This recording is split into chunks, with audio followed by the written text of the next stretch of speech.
Well, my apologies for my voice being just slightly under the weather today, but I've been getting so many questions about which grass type to choose for a renovation or for overseeding that I thought it's definitely time I need to make this video, so apologize for not sounding completely perfect today, but hopefully you can bear with me. First thing I wanted to say about this video too is it's very difficult to talk about grass types and generalize that every single cultivar of rye is going to be the same, or that every single cultivar of bluegrass or tall fescue. This isn't going to be the case. You definitely have some that are better than others, even though they would be classified as a certain grass type. So I wanted to make sure you understand that at the beginning. I'm going to be making some general statements about grass types, but do remember that a tomato is a tomato, but there's still various different kinds of those. They perform differently, they look differently. This is going to be the same type of thing with different cultivars within a certain type of grass. So please just remember that right off the bat. Let's get into the video.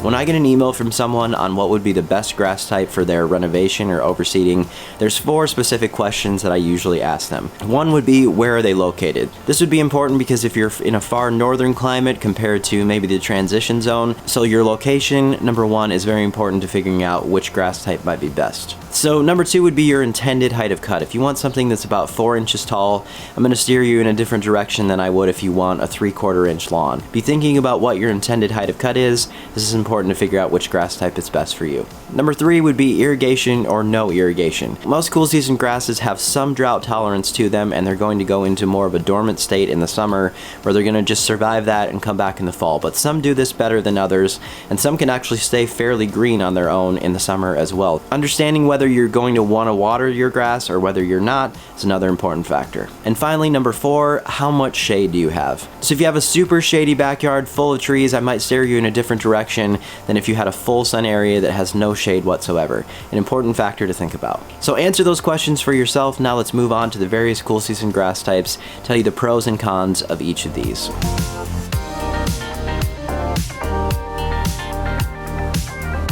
First of all, we're going to go with my favorite cool season grass type, which is perennial ryegrass. This is something that in the past it wasn't necessarily the most popular cool season option, but over the years as cultivars have gotten better and better and I've done more and more testing, I see that it does very well throughout various different conditions, and I absolutely love it. So let's go over the pros. One would be it has this very soft and fine texture. Probably not quite as soft as fine fescue, but as far as texture goes, it's going to have a fairly fine blade.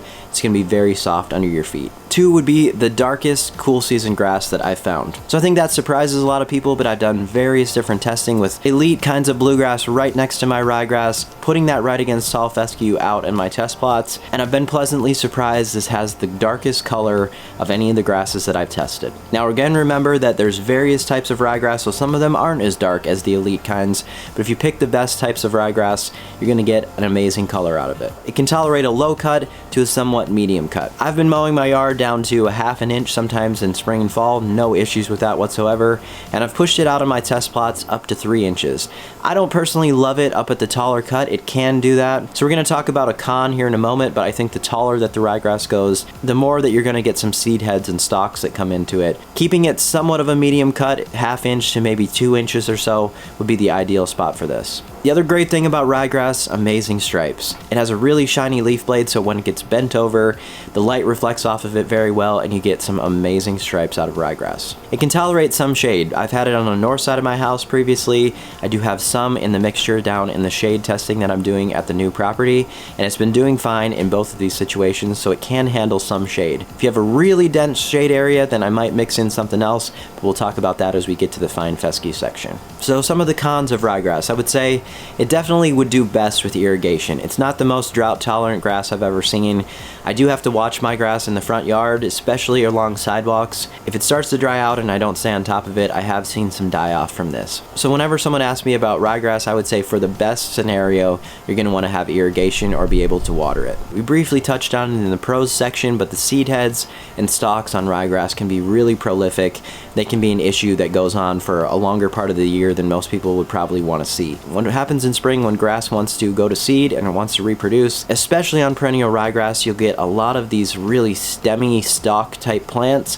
They can be hard to mow, they can be hard to get a clean cut on, and then after this dies off, they're going to turn to a brown stem. Throughout the yard here this year out at the property, I've seen a lot of ryegrass that looks like it needs water, it looks stressed, but it's actually just all those stems and stalks that are not breaking down very fast. So keep that in mind, like I said, on a taller cut. Here at home, when I'm around 3/4 of an inch, you're consistently cutting that grass. It's not really allowing it to go to seed. I don't see many issues here whatsoever with that. If you really want to go for ryegrass, I would try to keep it mowed fairly low if you can, and consistently mow it during that seed head stage. Ryegrass can also be susceptible to fungus, things like pythium or gray leaf spot.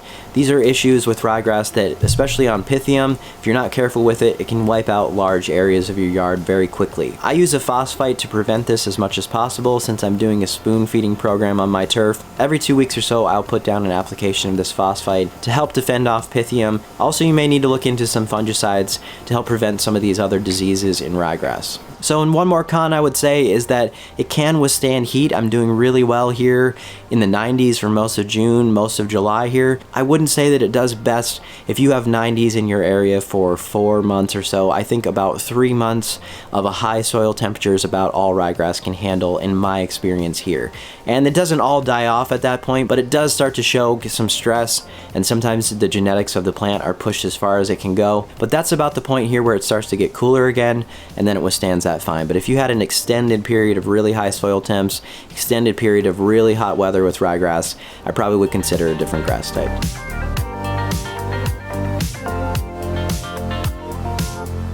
Let's talk about the pros and cons of tall fescue. There's a lot of you out there who love having a 4-inch yard, something like that, stands up nice and tall, and when you have the density looking good, it definitely is a standout lawn. If you're looking for that cut, this would be the grass type that I would recommend to you. It's not that other grass types can't go up to here, but we'll talk about that as we get to bluegrass and some of my experience with it here in my backyard.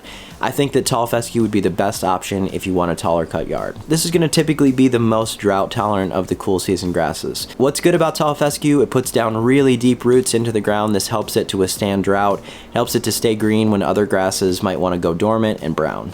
Newer varieties of tall fescue have much better texture. So in the past, I think it maybe wasn't quite as popular in certain areas, especially up here in the north. It wasn't as comparable to Kentucky bluegrass as far as the texture goes, but as things have changed over the years and better cultivars come out, this has changed to where it still has a wider blade look, but there's a lot of varieties that have a much thinner blade too, and if you're looking at an elite option of this, you're going to be pretty happy with the texture, I think. It still shows that it's a tall fescue, but it's much better than the past. You can have great color out of tall fescue, especially all these elite varieties. They've done really well with this, and on a taller cut yard, you're going to get some extra color out of it compared to something that's mowed super low. But if you're looking for a great color, this will have it. It also stripes very well. That has to do with a taller cut in general. Most of the time when you have more leaf blade there, you're bending that over and letting the light reflect off of it, you're going to get a great stripe, but tall fescue definitely stripes very well. Tall fescue will also be something that can do fairly well in shade. If you're looking for an option that maybe has some sunnier areas that you want to make sure that you can get a grass type that can withstand those, but also some shadier areas that you want to try to blend together and not have different grass types in there, tall fescue would probably be the option for you. Some of the cons of tall fescue, I would say the texture, although it is much better than it used to be, still is not quite like bluegrass or ryegrass or even fine fescue in terms of how soft it is. Some people won't mind this, but just know it's not going to be quite as soft as some of those other grass types. Fungus can also be an issue with tall fescue, especially in environments like here in the Midwest, or as you go into the transition zone where tall fescue is typically better because you're going after something that can withstand the heat of summer. But what comes with that is usually a humid climate, and you're going to be looking at some things on tall fescue like brown patch, different funguses that can also be very damaging to tall fescues. I would say it's best to be really dialed in on your program and irrigation, but also maybe think about some fungicides to prevent some of these issues on tall fescue. Although I've been testing tall fescue this year on a strip here at my house down to 3/4 of an inch, and it seems to be doing fine.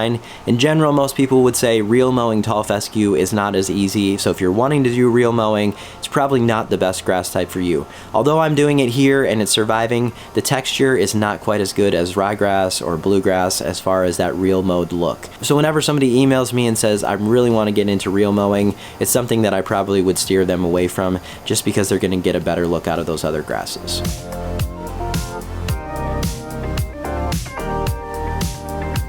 How about the pros of Kentucky Bluegrass? Kentucky Bluegrass has a soft texture.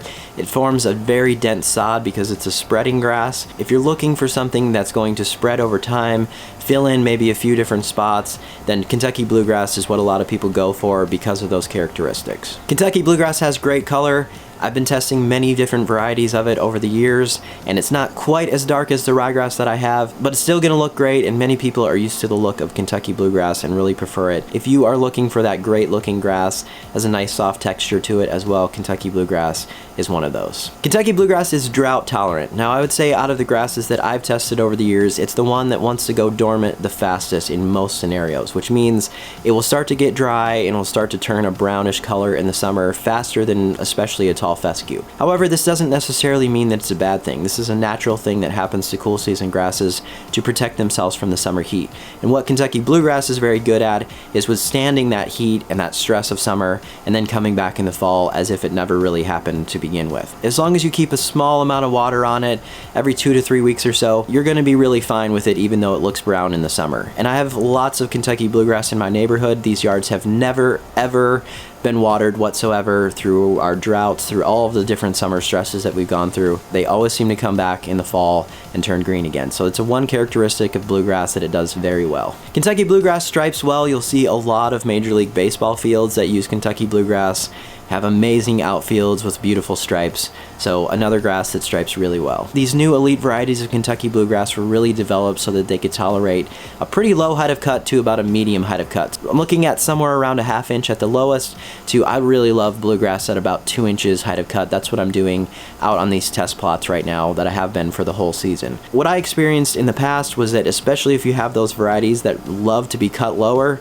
you're trying to push them higher, the texture of that doesn't end up looking that great and it starts to get some fungus issues. So if you are wanting some of these really high-end bluegrasses, I would recommend that you cut them slightly lower. They're gonna do better. That's really what they were designed for. Some of the cons of Kentucky Bluegrass, I would say, as we talked about, what it does well is that it likes to go dormant fast, but for those of you who want to keep it green during the whole year, you're gonna have to have some irrigation on it to make that happen. So for those of you who don't love to water and you wanna keep a green yard as much as possible, it's probably not your best option. Kentucky Bluegrass can get sort of thatchy over the years because this is not a bunch type grass like ryegrass or tall fescue. Because it actually spreads with rhizomes under the ground and continues to form a super dense sod, there is some maintenance there over the years. Kentucky Bluegrass takes a lot of patience, and I will say that without hesitation. If you're someone that wants to put the seed down, you want to see a really full looking lawn in about 3-4 weeks or so, not going to be the grass for you. It takes usually about a full year, I would say, to get a really mature looking bluegrass.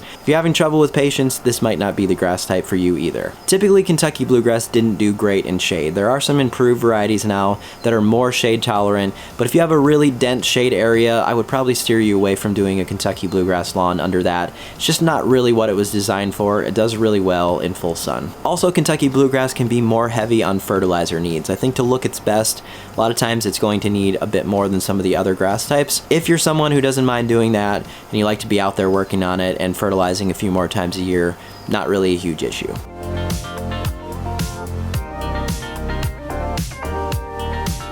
Now we get to fine fescue, and this is another cool season grass type that's not all that typical in terms of a full yard of this. It's going to be mixed into a lot of shade blends. So when you see something that's going to be dense shade or something in the store like that, this is usually going to have some fine fescues in there. I would say out of any of the cool season grass types, this has the most fine and soft texture to it. It's a very fine leaf blade, but also extremely soft. It's drought tolerant and has very low maintenance.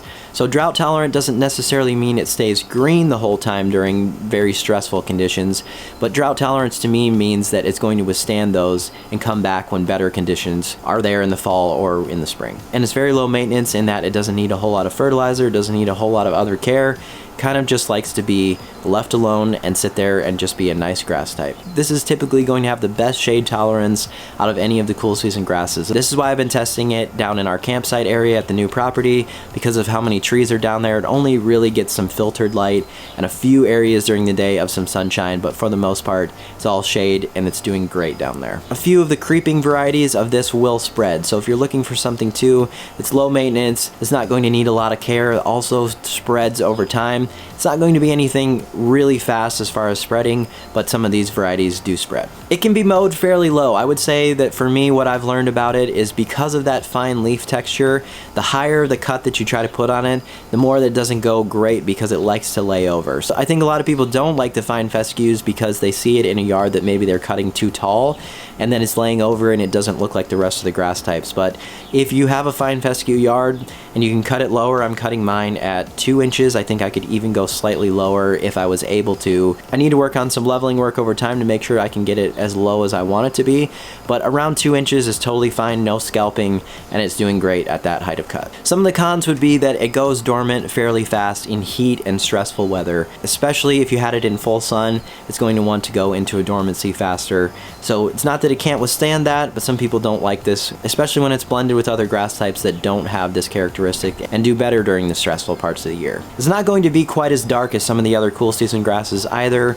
Now the nice thing about it is because it's so shade tolerant and it usually goes into shade situations, it actually tends to look darker down in these areas because of that shade. If it's out in full sun, it may not be quite as dark as some of the other grasses, but still has a really nice color to it overall. A couple other quick things to pay attention to with these grass types is they will have different seeding rates. This is going to affect the budget in some ways as well, because as far as a tall fescue lawn goes, you're going to need 8 to 10 pounds of it per 1,000 square feet, compared to a bluegrass lawn where you're only going to need to plant 2 to 3 pounds per 1,000 square feet on a full renovation. What my main goal has been to provide this information to you, but also provide you with elite seed so that you don't need to go searching high and low for which ones of these cultivars are going to look good, have drought tolerance, fungus tolerance, all those things. I've compiled those in my elite brand seed here so that all of that is done for you, and I really appreciate all your support over the last couple seasons since I launched this grass seed. We have all of the types that you need: ryegrass, bluegrass, tall fescue, and the shade blend as well. So go ahead and check that out if you would. I really appreciate your support on the grass seed. We've had so many happy customers with it, and I would love for you to be one of those as well. Hope that helped you today. I'm going to go rest my voice, but I wanted to get this information out